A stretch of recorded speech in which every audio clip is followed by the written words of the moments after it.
Moi, ce qui m'anime, c'est vraiment de faire se rencontrer les gens pour qu'ils passent un bon moment et qu'ils se créent des émotions.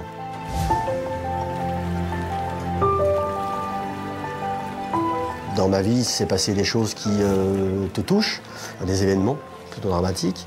Et au moment où je vivais cet événement-là, je rencontre deux personnes qui m'orientent vers cet événement qui s'appelle Glisse en cœur.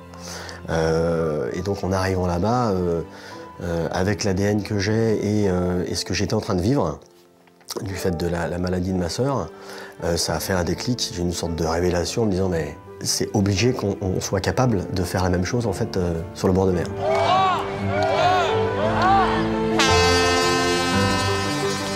Alors ma première rencontre avec Fabrice, c'était en novembre 2008. En fait, le Grand Bornand était présent pour le grand départ du Vendée Globe.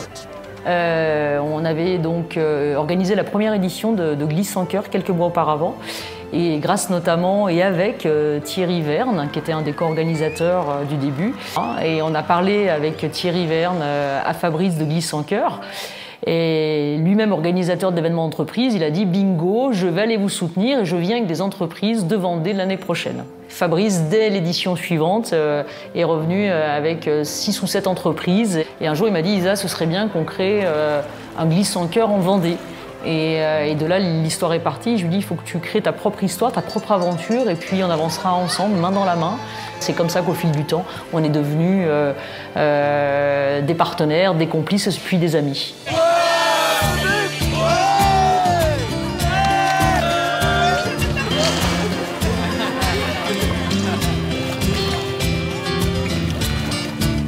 Événement en 2015, on fait 20 600 et à ce moment-là, tout le monde me dit putain, on n'y croyait pas du tout. Dans mon fond intérieur, je me disais si on fait ça, c'est juste énorme.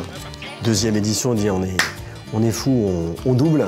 Ah non, Fabrice, t'es fou, on double pas. Si, on va le faire. Et en fait, c'est pas 40 300 qu'on fait, que l'événement génère, c'est 47 000. Donc c'est ça en fait qui me motive, c'est la chair de poule que ça me donne. Et l'enthousiasme et la dynamique collective que ça crée. Je pense qu'en premier lieu, on est sensible déjà à tout ce qui était handicap, etc. Donc ça, c'est quelque chose que, tout de suite qui nous a touchés parce qu'on voyait que c'était participer pour des causes qui nous sont chères au niveau du Crédit Agricole. Et donc là, c'était extrêmement sympa de se retrouver tous ensemble, faire une action à tous ramer dans le même sens, si je puis dire. Se retrouver salarié administrateur tous en maillot de bain au bord d'un lac en train de faire les pitres, c'était plutôt sympathique.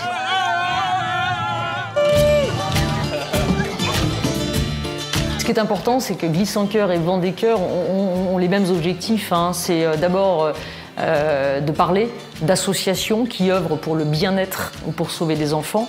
C'est d'apporter de l'énergie à ces mêmes enfants, à leurs parents, à leurs familles, mais aussi aux membres de l'association et aux bénévoles, et Dieu sait s'ils en ont besoin. Et c'est enfin de récolter des fonds. Mais c'est bien ces 3 volets-là sur lesquels on œuvre main dans la main avec Vendée Cœur. Le combat de 2019 sera contre la mucoviscidose.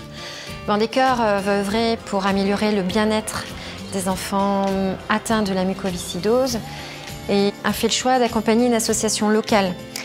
Une association locale qui est basée au CHU pédiatrique de Nantes et qui regroupe une équipe spécialisée en mucoviscidose, qui rassemble des médecins, psychologues et des kinés, qui a pour but d'améliorer la qualité des soins pour les enfants qui sont atteints de la mucoviscidose et surtout d'accroître leur espérance de vie grâce à l'art-thérapie et au sport. Alors l'art-thérapie, c'est un soin complémentaire. Ça ne guérit pas, ça aide à guérir ou à aller mieux, ou à prendre soin de soi, ou à trouver la motivation à prendre soin de soi. Et c'est en exploitant le potentiel artistique de l'enfant qu'il va pouvoir exprimer autre chose que par la parole. Où ça peut parfois être difficile quand on a une maladie chronique grave de dire les choses. Donc l'art-thérapie, ça va permettre de renforcer du coup la confiance en soi, son image de soi, son estime, de redonner envie de prendre soin de soi-même et de trouver la motivation pour ça. On peut faire de la danse, de la caméra, du dessin, du modelage. Enfin, on peut faire plein de choses. Puis du coup, là, j'apprends à faire du montage.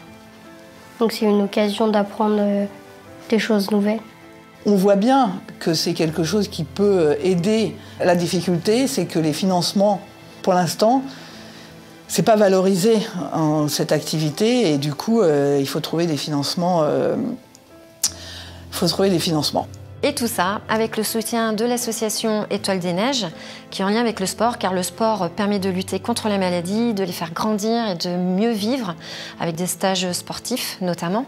Et également le soutien de l'association Grégory Le Marchal, venu à plusieurs reprises au CHU de Nantes, pour améliorer la prise en charge à l'hôpital, pour plus de confort et de sécurité pour les enfants malades et les familles. L'édition 2019 est très importante parce que ça frétille, on sent que la construction de Vendée-Cœur se met véritablement en place.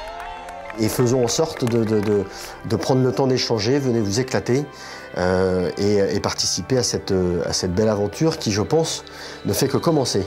Un grand merci pour leur soutien, sans lequel Vendée-Cœur aurait pu œuvrer au profit des projets du CRCM. Merci.